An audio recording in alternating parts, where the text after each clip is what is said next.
Hi, this is Jitendra Goswami. Welcome to Narayana learning institute. Narayana learning institute ही आपका exam साथी है। तो साथियों, आज के इस वीडियो के माध्यम से आप सभी सीखने वाले हो पॉलिनोमियल्स के बारे में। ठीक है, पूरा बेसिक से जानकारी आप सभी को इस वीडियो के माध्यम से मिलने वाली है। तो प्लीज़ वीडियो को पूरा देखना और पॉलिनोमियल्स यानी कि बहुपद के बारे में कुछ नया सीखना। ठीक है, तो यहाँ पर जो हम बात करेंगे वो करेंगे यूपी बोर्ड एग्जामिनेशन 2023-24 के नए सिलेबस के अनुसार। ठीक है, कि आप सभी को पढ़ना कितना है। यह है बीजगणित का पार्ट। इसमें से आप सभी को मिलने वाले हैं टोटल 18 नंबर, यानी 18 अंक आप सभी को बीजगणित से मिलेंगे। ठीक है, लेकिन आप सभी को पढ़ना कितना है, मेन पॉइंट तो यही बनता है ना कि पढ़ना कितना है। ज़्यादा पढ़ करके क्या करेंगे जो पेपर में ना आए। ठीक है, उससे मतलब ही क्या। ठीक है, तो पहले मैं आप सभी को बता दूं कि आप सभी को जो बीजगणित का पार्ट जिसमें आप सभी को 18 अंक मिलेंगे, ये इकाई 2 की बात हो रही है। तो यहाँ पर जो बीजगणित में पहला पार्ट है इकाई 2 में, उसका नाम है बहुपद यानी कि पॉलिनोमियल्स। उसमें से आप सभी को जो है यहाँ पर दिया गया है बीजगणित से उसमें जो है आप सभी को नया सिलेबस के अनुसार बहुपद में देखिए यहाँ पर लिखा है। अगर आप सभी को यहाँ पास से दिखाई देता हूँ, आप सभी अपने बुक में टिक लगा लीजिए कि बहुपद। ठीक है, यहाँ पर आप सभी को बहुपद दिखाई दे रहा होगा। बहुपद में दिया कि बहुपद के शून्यांक और द्विघात के गुणांकों और शून्यांकों के मध्य संबंध, केवल ये दो चीज़ें आप सभी को पढ़नी है। ठीक है, यहीं तक, आगे ये चीज़ें नहीं आपको पढ़नी कि वास्तविक गुणांकों के बहुपदों के लिए विभाजन और ये एल्गोरिदम का कथन, उस पर सामान्य प्रश्न, ये सभी आपको नहीं पढ़ना। केवल क्या चीज़ें पढ़नी है, दो चीज़ें। एक तो बहुपद के शून्यांक, द्विघात के गुणांकों और शून्यांकों के मध्य संबंध, ये दो चीज़ें आप सभी को पढ़नी है। ये है 2023-24 के यूपीएमएसपी के नए सिलेबस के अनुसार। ठीक है, ये रहा कि आप सभी को पढ़ना कितना है। ठीक है, तो इसी तरीके की जानकारी आप सभी को नारायणा लर्निंग इंस्टीट्यूट के माध्यम से मिलने वाली है, क्योंकि नारायणा लर्निंग इंस्टीट्यूट ही आपका एग्जाम साथी है। तो अगर आप सभी अपने एग्जाम में नारायणा लर्निंग इंस्टीट्यूट का साथ चाहते हैं तो उसे सब्सक्राइब करके बेल आइकन को प्रेस कर लीजिए, ताकि मैं भी अपना कुछ सहयोग दे पाऊँ आप सभी के जीवन में, आप सभी के पढ़ाई से रिलेटेड कुछ मैं कर पाऊँ। ठीक है, तो चलिए इस वीडियो के माध्यम से हम सीखने वाले हैं पॉलिनोमियल्स के बारे में। ठीक है, कि पॉलिनोमियल्स यानी कि बहुपद होते क्या हैं। तो बड़ी ही इंटरेस्टिंग बात है कि यहाँ पर जो बीजगणित का पोर्शन है, तो यहाँ पर आप सभी को दो चीज़ें मिलने वाली हैं। एक तो मिलेंगी चर, ठीक है, एक चरेगा और एक अचर रहेगा। ठीक है, यानी कि एक नहीं चरेगा।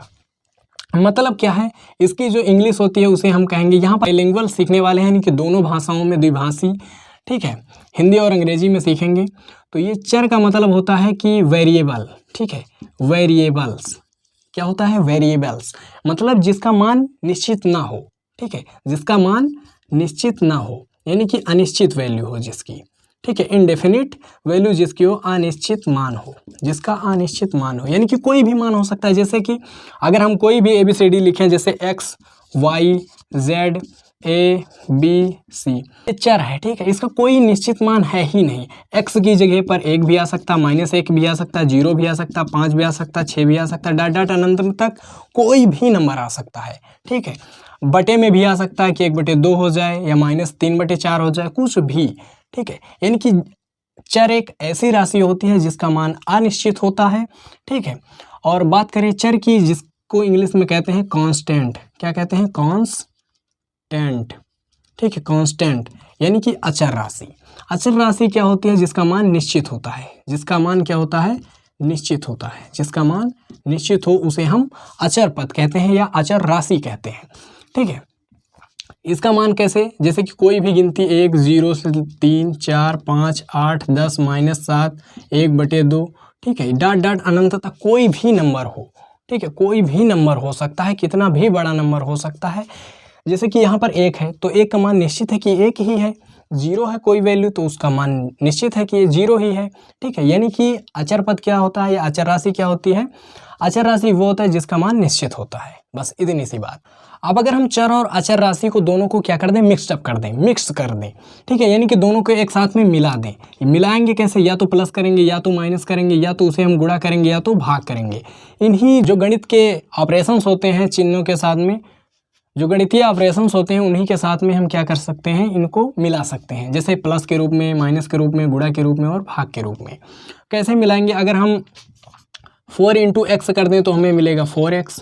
ठीक है, 7/x कर दें तो ये अगर 7 डिवाइडेड बाई एक्स कर दें तो ये हो जाएगा 7/x, ठीक है। अगर हम कर दें 7 + x तो ये होगा 7 + x। अगर 7 - x या x + 8 या फिर 9x - 4 इस तरीके से अगर हम लिख दें, ठीक है, तो ये सभी क्या होंगे, ये सभी क्या होंगे, ये सभी हो जाएंगे अलजेब्रिक एक्सप्रेशन यानी कि बीजीय व्यंजक। क्या होंगे ये? बीजीय व्यंजक। देखिए ये जो वीडियो है ये इंट्रोडक्शन वीडियो है, आप सभी पूरा जान जाएंगे बीजगणित के और ये पॉलिनोमियल्स के पूरा बेसिक आप सभी क्लियर करने वाले हो इस वीडियो के माध्यम से। तो अगर आप सभी पढ़ रहे हैं तो आप सभी नोट ज़रूर बनाते चलिएगा, ठीक है। तो यहाँ पर हमने जाना कि बीजीय व्यंजक क्या होते हैं। जब हम गणितीय ऑपरेशन के रूप में चर और अचर राशि को एक साथ में रखते हैं यानी कि एक ग्रुप में रखते हैं तो क्या होगा, वो बीजीय व्यंजक होगा यानी कि अलजेब्रिक एक्सप्रेशन होगा। तो अब हम आगे बढ़ते हैं, हम पढ़ रहे हैं पॉलिनोमियल्स। तो पॉलिनोमियल्स के बारे में सीखते हैं कि पॉलिनोमियल्स होता क्या है। देखिए अब हम बात करेंगे पॉलिनोमियल्स यानी कि बहुपद। तो बहुपद असल में होता है कि एक ऐसा बीजीय व्यंजक, आया यहाँ पर बात कि एक ऐसा बीजीय व्यंजक, एक ऐसा बीजीय व्यंजक जो दो या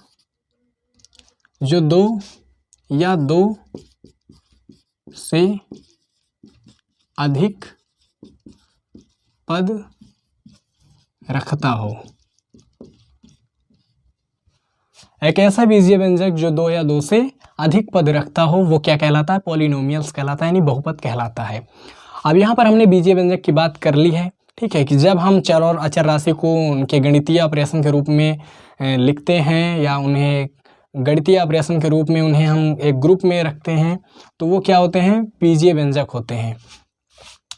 तो यहाँ पर हमें बहुपद करना है कि एक ऐसा बीजीय व्यंजक जो 2 या 2 से अधिक पद रखता हो।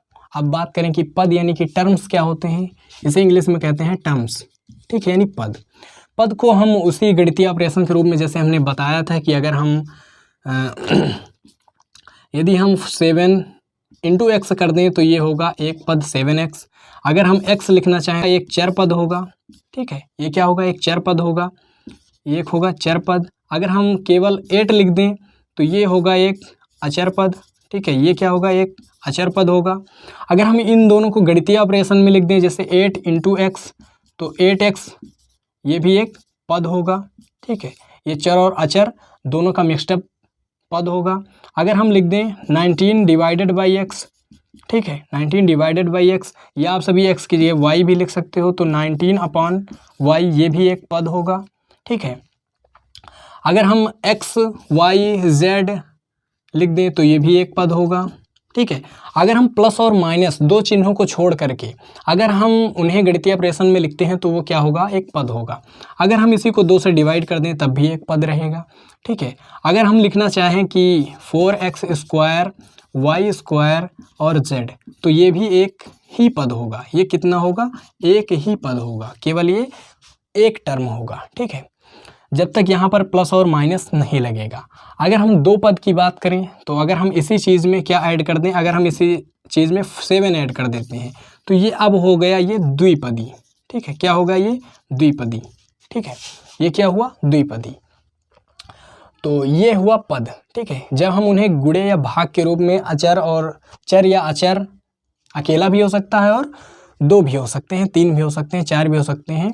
अगर उन्हें हम गुणे के रूप में या भाग के रूप में चर और अचर राशि को लिखते हैं तो वो एक पद होता है, ठीक है, प्लस और माइनस को दोनों को छोड़ करके, क्योंकि प्लस और माइनस अगर आप लगा दोगे तो ये हो जाएगा द्विपदी। अगर इसी में प्लस कर दीजिए, जैसे यहाँ पर अगर हम प्लस कर दें 7x² + 4 तो ये हो गया 3 पदी, एक ये पद, एक ये पद, एक ये पद, ये हो गया 3 पदी बहुपद, ठीक है। तो आप सभी अगर प्लस और माइनस लगाना चाहें तो यहाँ पर माइनस भी लगा सकते हैं, तो ये भी अभी भी क्या रहेगा? ये 3 पदी ही रहेगा, क्योंकि यहाँ पर प्लस और माइनस बांट देते हैं, पदों को अलग कर देते हैं।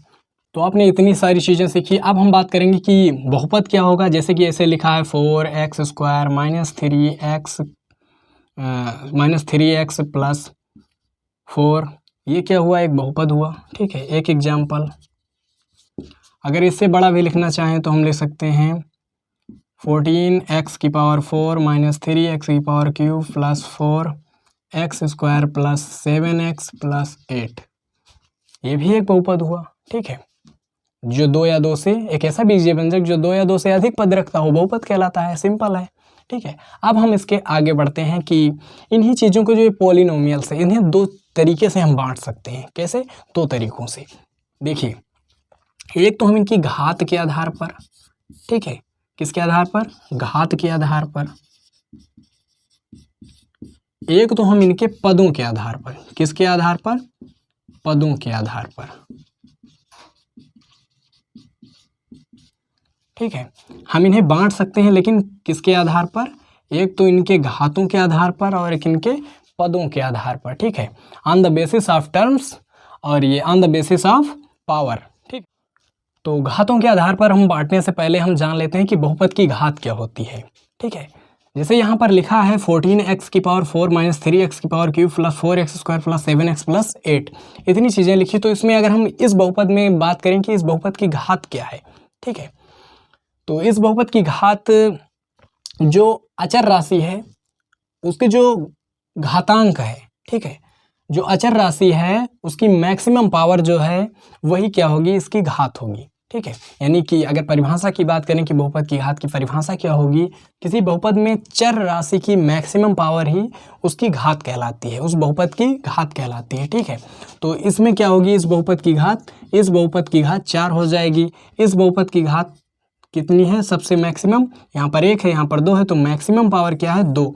तो यानी कि इस बहुपद की घात 2 होगी। इसमें जो मैक्सिमम पावर है वो 4 है, यानी कि इस बहुपद की घात 4 होगी। तो अब हम बांटते हैं घात के आधार पर।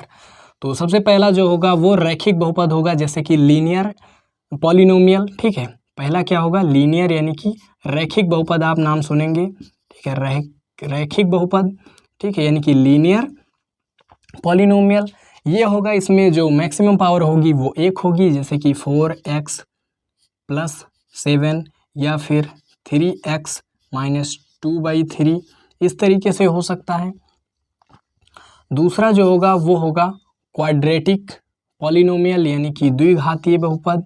ठीक है, द्विघात बहुपद इसे आप एक द्विघात बहुपद में होगा, इस तरीके का रूप होगा ax square plus bx plus c, basic रूप होता है। ठीक है, अगर हम लिखना चाहें 4x square minus 3x plus 2, ये क्या है? ये द्विघात बहुपद है। बात करें 3 घात की, यानी कि त्रिघात की, कि त्रिघात बहुपद क्या होगा? यानी कि क्यूबिक पॉलिनोमियल। इसमें मैक्सिमम पावर होगी 3। ठीक है, जो इस बहुपद में मैक्सिमम पावर 3 होगी, जैसे कि अगर लिखना चाहें 3x की पावर क्यूब और minus 4x square plus 2x plus 3, इस तरीके का होगा, यानी इसकी मैक्सिमम पावर 3 है। तो ये त्रिघात बहुपद। बात करें चतुर्थ घात बहुपद की, यानी कि बाई क्वाड्रेटिक पॉलिनोमियल, यानी कि चतुर्थ घात। आप सभी नोट करते जाइए। ठीक है, नोट करते जाइए ताकि आप सभी को आगे रिवीजन करने में आसानी हो, क्योंकि ऐसा तरीका और ऐसा जो अप्रोच है आप सभी को और कहीं नहीं मिलने वाली है। इसमें जो होगा मैक्सिमम पावर 4 होगी। ठीक है, जैसे कि 14x की पावर 4 प्लस 13x स्क्वायर या 13 cube plus 4x square minus 2x plus 7। ठीक है, ये चतुर्थ घात बहुपद हुआ। अब हम बात करेंगे on the basis of terms, यानी कि पदों के आधार पर। पहला नंबर बात करें तो वो होगा एक पदी बहुपद, यानी कि मोनोमियल्स जिसे कहते हैं। क्या कहते हैं? मोनोमियल्स यानी कि एक पदी। ठीक है, जिसमें केवल एक ही पद हो, वो चर भी हो सकता है और अचर भी हो सकता है। जैसे x लिख दें तो ये क्या है? ये एक पदी बहुपद है। अगर हम 7 लिख दें, ये क्या है? एक पदी बहुपद है। अगर हम इस तरीके से लिखें 4x, ये भी एक पदी बहुपद है। ठीक है, अगर हम घात भी लगा दें तब भी क्या होगा? ये एक पदी बहुपद ही रहेगा। बात करें दूसरे की, जिसे हम कहेंगे द्विपदी बहुपद, यानी कि बाइनोमियल्स। अब बाइनोमियल्स में यानी कि द्विपदी लिख लीजिए, द्विपदी बहुपद। तो द्विपदी में क्या होगा, मैक्सिमम 2 टर्म्स होंगे। टर्म्स हमने बता रखा है, ठीक है। डिवाइड कौन से चिन्ह करेंगे, प्लस और माइनस। तो यहाँ पर अगर एक पद 1 लिख दिया, प्लस और माइनस से आप सभी इसे डिवाइड कर सकते हो, यानी कि बांट सकते हो द्विपदों में, 2 भागों में। तो ये एक पद और ये एक पद, 2 पद हुआ। अब आप इसे घात के रूप में 4x, या आप सभी लिखना चाहिए 10x³ प्लस 3x²। ये क्या है, 2 पद हैं। आप इसमें माइनस करना चाहो तो आप इसमें माइनस भी कर सकते हो, ठीक है। आप इसमें माइनस भी कर दीजिए। बात करें तीसरे की, तो त्रिपदी यानी कि ट्राइनोमियल बहुपद, ठीक है, ट्राइनोमियल्स। तो 3 पदों में इसमें मैक्सिमम 3 पद होंगे, ठीक है। जैसे कि 10x माइनस 4y प्लस 2, इसमें कितने पद हैं, इसमें 3 पद हैं, ठीक है। बात करें चौथे की, यानी कि क्वाड्रिनोमियल, यानी कि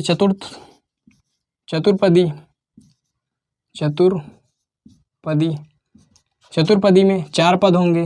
जैसे कि 15x² plus 10xy minus z plus 14।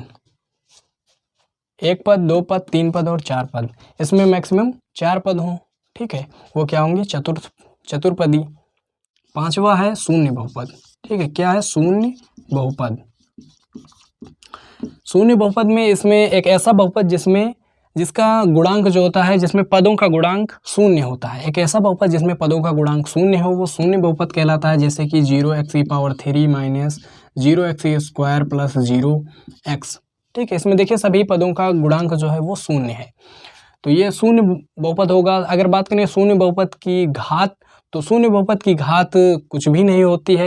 बात करें 6 नंबर, यानी कि अचर बहुपद की, किसकी, अचर बहुपद की। अचर बहुपद क्या होता है, अचर बहुपद में होगा जैसे कि कोई भी वास्तविक संख्या, जैसे कि -7 प्लस का 7, या फिर 2√3 या -2/3, ये सभी क्या है, अचर बहुपद हैं। कोई भी वास्तविक संख्या जिसमें हो वो अचर बहुपद होगा।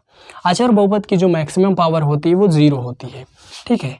वो क्या होगी, शून्य होती है। इसकी जो मैक्सिमम पावर वो शून्य होती है। जैसे कि लिखा है 7, तो 7x की पावर 0, यानी कि x की पावर 0 का मान होता है 1, यानी कि 7 × 1 = 7, इसलिए इसकी जो पावर होती है वो 0 होती है।